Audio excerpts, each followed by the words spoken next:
Hello, welcome back to another video, beautiful people. How is everyone doing today? Welcome back to Temilayo and Mom's channel. And if you're new, you're very welcome. So today we are making fish roll. This is actually the video for making the dough. Okay, I have a video up already for the filling which we'll be using today, but today we are making it in full. Like, we are making the dough and then we are wrapping and doing everything else. Okay, so guys, in the bowl I already have my 2 cups of flour, which is what I'm using today for this particular measurement. Okay, I have 2 cups of flour, I have my baking powder. I'll put all of the measurement in the description box, so be sure to check on it, and yeah, just check on the description box for the measurements. Okay, so guys, yeah, I have my flour, I have baking powder, I have melted butter. This is actually melted butter. I melted 2 tablespoons, and that will give me, let's say, 3 tablespoons, because that's what I need. I hope that is correct. Okay, so yeah, I have some powdered milk I already added to water, because instead of using just ordinary water, I'm going to be using the milk water. Okay, so here is the filling. In fact, you all know that this filling was more than this. So what we do with it, we make noodles. Like, Temilayo fell in love with noodles recently, and I just noticed it's because of this fish filling that I've been adding into it. So I think that's a good one. So guys, we are going to just go ahead. I'm adding 2 tablespoons of sugar. Yeah, everything will be in the description box. Just do well to check it out. Okay, so let's just proceed. So for the salt, I'm adding half a teaspoon of salt. Okay, so half a teaspoon of salt, and also the baking powder, I'll be adding half a teaspoon. So for the milk water, or for the milk I'm using instead of water, I didn't just get to mix a lot of water. Okay, so I mixed the one I know I won't be wasting. So at the end of the day, I needed more water, so I just tap running water. Okay, so that's what I did. Just enjoy this video, guys. It's really nice. Okay, thank you.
So guys, yeah, I've mixed all of the dry ingredients, and I've added my 3 tablespoons of butter, melted butter at that. Okay, so you can see I'm adding the milk water instead of ordinary water. So at the end of the day, I wasn't satisfied. Like, the milk water wasn't enough, so I had to go get some more water. Okay, so guys, I know I've been talking about like preparing some of these things when you want to, like, just for easy production or easy usage. Okay, so you can really see how important it is to prepare. Okay, what I'm making right now is not for a client, it's for me, it's for my daughter. Like, we love fish roll. Okay, but sometimes you just want to eat fish roll, but then you find it like difficult because you don't have your fish already prepared, you don't have like everything already like figured out. Okay, but now we already have this fish. It has been in the freezer for over a week, and we've been even using from it to make other recipes. Like we've made noodles out of it, and we've actually ate bread, I think, out of it. So just imagine now it's time to make fish roll, and that is already sorted, and we are just like making the dough to get everything figured out like easily. Okay, so this is why I myself personally, I like preparing. Okay, I don't like going all in when I really need something. Sometimes you just get to lose your appetite simply because of all the long process you need to go through to get what you are craving sorted out. Okay, so that's it. It's not really for only business purposes, for your personal use. Like on a Sunday you might just have some guests that you really wasn't expecting, and they will just stop by. What do you need to do? You can just go to your freezer and get yourself some fish roll that you've already prepared, and you just fry it up, and that's it. So guys, you don't want to over knead your dough, okay, because you still want it to come out crunchy after frying, and that's what I just did. So now I'm just going to cut it in smaller bits because I really need them in smaller bits. That's what I'll be rolling out with. So that's it, guys. Okay, so guys, back to our reasons or why you need a like already made stuff in your freezer for some reasons. Okay, so in this video I'm still going to be showing you how to preserve your already rolled fish roll, just the same way you preserve your spring roll and samosa. And please note this is not a process for anyone that doesn't have a steady electricity. Like you can't have electricity trouble and then want to like have your snack preserved in your freezer. Okay, this is for people that have a steady electricity condition. Okay, so that is it. Okay, in this video you'll be seeing all of that. I'm going to like make more than I need. Of course, you know, fish roll is very filling. Like when you have 2 to 3 bites or something, you just get filled. Okay, so but in this video you can see I'm making more than I will even need. That means I'm going to be preserving it in my freezer. Okay, so that's just it. I'm going to be preserving them so I can actually make as much as I want. But yeah, you can see, but because of my feeling I was thinking, oh, it wasn't going to be enough, but then I still have a little more left, so that's why I did 2 cups. So you just want to do this when you are free, when you are less busy, and then just freeze it the same way you want to freeze your spring roll and your samosa, and whenever you want it, even if it's at night, if it's like the time you don't want to really go into the tedious work and all that, you can just go to your kitchen, heat up some oil, fry and enjoy. Like I was making this in the morning and I still haven't had breakfast. What did I do? I fried some and I had tea with them. So this is actually a good way to enjoy your favorite snack anytime and any day. Okay, so yeah, so this is how I roll. Like there are 2 different ways to actually roll this, but this is my favorite. Yeah, I would say this is my favorite. It's easy. The other way is also easy, but this one just comes in handy mostly when you want to refrigerate, like when you want to freeze them. Okay, when you are actually making them for later use, this one comes in handy. Like it doesn't spill out in your refrigerator. I'm still going to show you the other way of rolling it out. Just stay back, watch and enjoy. Okay.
Yeah, I hope that was easy because it's actually easy. I hope it was easy while you watch it, okay? So now I'm going to show you the other way you can actually roll out your dough and then add your filling, okay? So this one is I usually use this method when I'm thinking of baking my fish rolls. Okay, you know you can also bake your fish roll, but the ultimate is frying it, but then some people bake their own, so yeah, that's okay as well. So this is how you roll out when you want to like bake it, though I'm still going to fry this because I don't intend baking anything, but I'm just showing you guys. This is actually for me to show you guys how you can roll out. Okay, when you are doing this, you don't really need to make it thin like I instructed in the other method. You have to roll out and make it very thin, because while you are rolling in, you get to make it thicker, like it gets to be layered. Okay, so you don't want it to be too thick, so when you are frying, you don't have a raw middle and then a crispy outside. So but when you are baking, that's a different ball game. You can actually have it thick because then you can control your baking process and all that.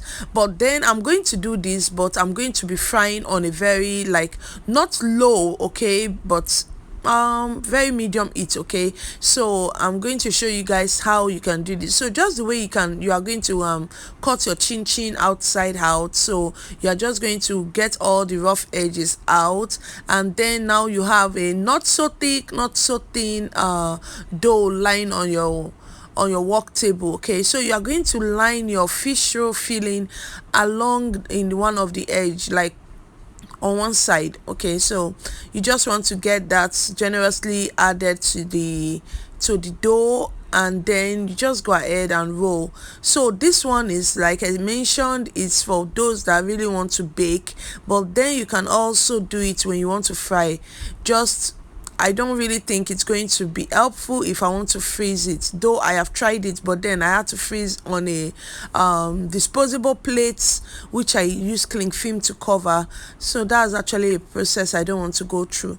So guys, you just want to start rolling in, and then on the edges that is going to be open, I just try to lock it, even if it wasn't really useful because other edges were still open after cutting. So I just rolled in 3 to 4 times, and that was it. So you are going to be sealing with same egg mix that you have already used before. Okay, so for baking, when you have done cutting, placing in your pan, you want to go on with egg wash, but then we are not doing that now because I'm frying mine. Okay, so that's it.